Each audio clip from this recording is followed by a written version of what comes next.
The previous kitchen felt completely uninspiring. I didn't want to cook in it, even though I love to cook. But immediately when we walked in, we knew what we could do with the space. We had to figure out how to unify the spaces, so we did decide to go up. And when we went up, we knew we wanted skylights to really be able to see the trees, see the sky, see the yard. So it really does give a sense of bringing the outside in.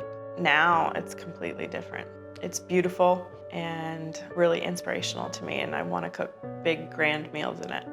The light from above makes having dark colors possible because I still have that beautiful, bright light. I get the coziness of the dark colors, but I get the openness and the light quality from the skylights. So I get really the best of both worlds.